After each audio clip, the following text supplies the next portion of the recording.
सर्दी में शरीर को गर्म रखने का ये बेस्ट ऑप्शन है पुशअप्स। और ये जरूरी भी है क्योंकि अब पहाड़ों पर बर्फबारी शुरू हो चुकी है और ठंड मैदानी इलाकों तक पहुंचते देर नहीं लगेगी। वैसे भी सर्दी इस बार कई गुना ज्यादा पड़ने वाली है। कहने का मतलब ये कि ठंड से बचने के लिए इस बार तैयारी भी ज्यादा करनी पड़ेगी।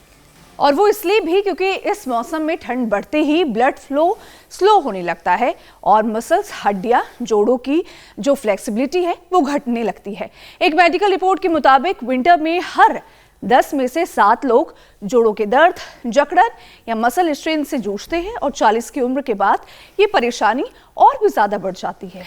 दरअसल ठंड में लोग खाते तो ज्यादा हैं लेकिन पानी पीना भूल जाते हैं। प्यास कम लगती है और यही आदत शरीर को डिहाइड्रेट कर देती है। डिहाइड्रेशन से जॉइंट फ्लूइड घटता है जिससे हड्डियों का कुशन कम हो जाता है।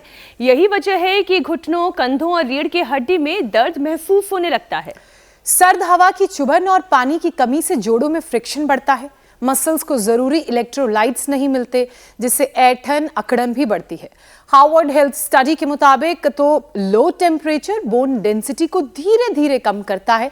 मतलब अगर सर्दियों में बॉडी को एक्टिव नहीं रखा गया तो दिसंबर जनवरी में कमर, घुटनों और गर्दन में दर्द और अकड़न की शिकायत बढ़ेगी ही। तो इसीलिए कहा था मेहनत ज्यादा करनी है। अब सवाल ये है कि सर्दियों में स्पाइन से लेकर शरीर के सारे जॉइंट्स को हेल्दी कैसे रखा जाए।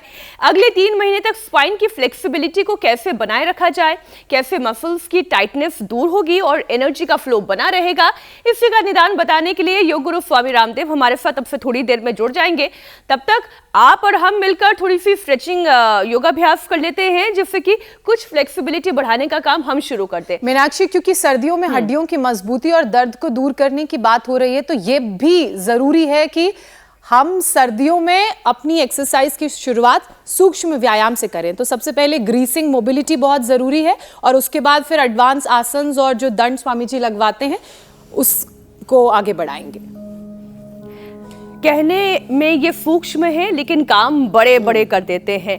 अब आप इस योगाभ्यास को जब करते हैं तब आप देखिए शोल्डर भी मूव कर रहा है, आपकी ये जो कोहनी है उसकी भी मोबिलिटी बढ़ रही है। जैसे ही आप इस तरीके से अपने शोल्डर्स को मूव करते हैं तो आपके शोल्डर, आपके हैंड्स, ब्लड का सर्कुलेशन, आपकी मसल्स की फ्लेक्सिबिलिटी, ये टाइटनेस मसल्स की दूर होती है। और सर्दियों में अक्सर जो सबसे ज्यादा परेशानी लोगों को होती है वो कंधों में होती है, इसलिए क्योंकि जो सबसे ज्यादा स्ट्रेस स्टोर होता है वो हमारे शोल्डर्स में और पीछे स्कैपुला की तरफ होता है। तो इसलिए ये वाली एक्सरसाइज जो इस वक्त हम लोग कर रहे हैं ये करना बहुत जरूरी है। लगती आपको आसान होगी, मामूली सी, लेकिन अगर आप कॉन्टिन्यूटी में इसके 20-20 के 3 सेट्स भी कर लेंगे ना तो आपको इस एक्सरसाइज की इंटेंसिटी का पता चलेगा और वैल्यू भी पता चलेगी और साथ ही वो जो अननेसेसरी हमारा स्ट्रेस स्टोर हो गया ना मसल्स में वो दूर हो जाएगा, रिलीव्ड फील करेंगे। और आपको याद है अभी कुछ ही दिन पहले स्वामी जी ने हमें एक और योगाभ्यास सिखाया था।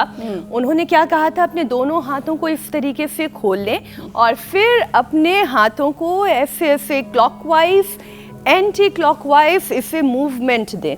जैसे ही आप ये करेंगे आपका हार्ट ओपन होगा, आपका blood circulation to the heart and to and fro, ये मूवमेंट अच्छा होगा। इसके अलावा आपके लंग्स ओपन होंगे जिससे कि आपकी ब्रीदिंग एबिलिटी वो बेहतर होगी।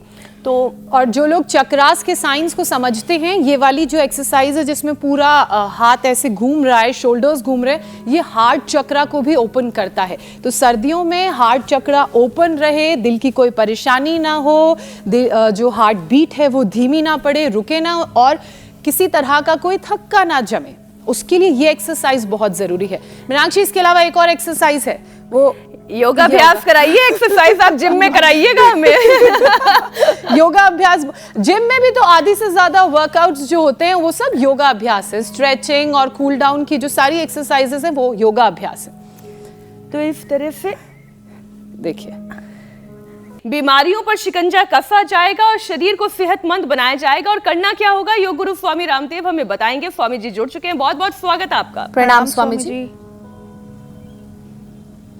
बहुत बहुत प्रणाम मेरी बहन।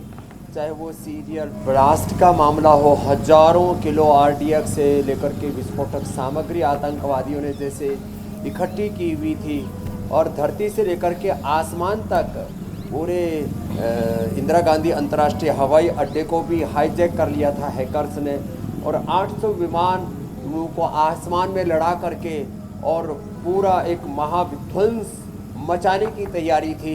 ये तो सजगता के कारण से बहुत बड़ी अनहोनी काफ़ी तो टल गई, लेकिन कुछ तो इन्होंने ऐसे मंसूबे पाल रखे हैं कि कैसे लोगों को डराया जाए, कैसे दहलाया जाए। और जैसे यहाँ ये सीरियल ब्लास्ट की तैयारी करें तो हमारे भीतर भी बीमारियों का भी एक सीरियल ब्लास्ट होता है, एक के बाद दूसरी बीमारी, जिसको हम विनोद में कहते हैं कि बीमारियों का भी एक कुणबा खानदान होता है। और उससे बचाने के लिए हम रोज़ कहते हैं भाई, एक तो सुबह सुबह थोड़ा सूर्य नमस्कार कर लिया करो, सूरज की धूप में, जैसे आज हम यहाँ सूरज की धूप में हैं, खेल लिया करो। यहाँ फुटबॉल वॉलीबॉल यहाँ पर भी बच्चे खेल रहे हैं, अच्छी बात है। इससे शरीर की एनर्जी, पूरा बॉडी का पूरा सिस्टम, पूरा तंत्र जो है वो अच्छा रहता है। तो इतना तो सब कर ही लिया करें। ऐसे यदि ये इतना भी हो गया, जब कमर में अधिक दर्द होता है तो आगे ना झुका करें, ऐसे किया बस ऐसे ही कर ले, फिर ऐसे कर ले। ये कमर दर्द वालों के लिए बता रहे, ऐसे कर ले, इतना तो हो ही जाएगा ना, ऐसे ऐसे कर ले। तो ये आज कमर दर्द के हिसाब से बता रहे कि ज़्यादा ना झुके, इतना ना झुके, थोड़ा झुके, ऐसे। और फिर कमर के लिए ना एक पूरा पैकेज बताते हैं। देखो, एक तो रीढ़ की हड्डी के लिए यहाँ पर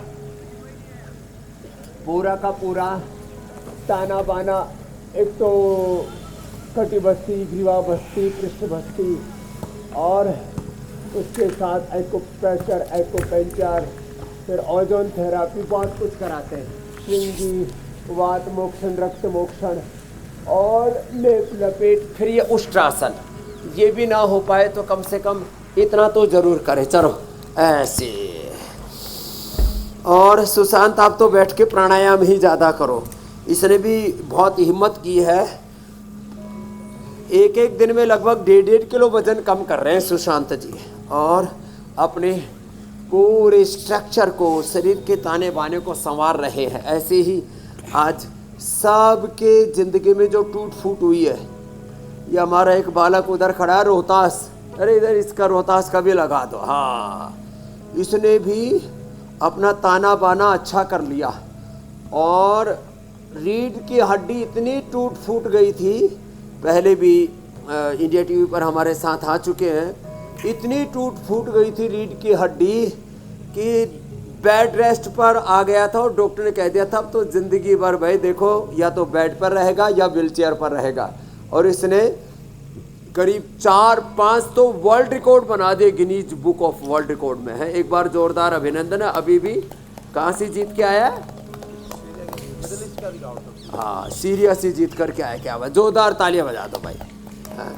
पाकिस्तान का रिकॉर्ड तोड़ा, इंग्लैंड में भी रिकॉर्ड तोड़ा, सीरिया में भी तोड़ा, जहाँ जाता है। और रीढ़ की हड्डी में इतना बुरा हाल था, चलो उल्टे लेटो, यही मकरासन, भुजंगासन, सलभासन, मरकटासन करके, और 43 की उम्र हो गई अब इसकी।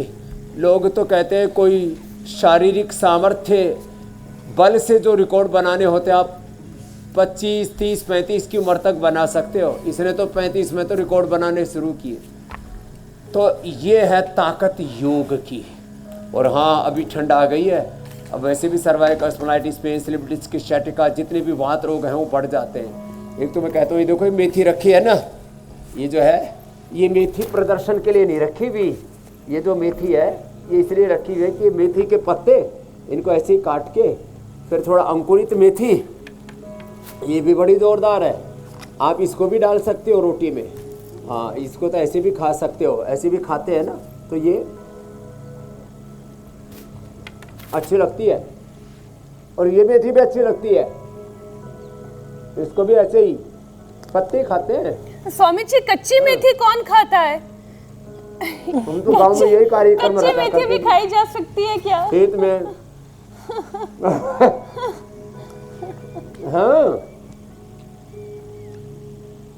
मेथी, चने के ऊपर की कोपले ना, और साग, कच्चा और इसका एलोवेरा का पल्प निकाल के मोरिंगा और मोरिंगा के पत्ते फूल और सहजना और बहुत अच्छा होता है। आजकल पारिजात के फूल बहुत आगे। चलो ऐसे करो, ये भरत ने तो मल्टीपल कैंसर को हरा दिया भाई, जोरदार अभिनंदन है इसका भी, बहुत बड़ी बात है। चलो ऐसे करो।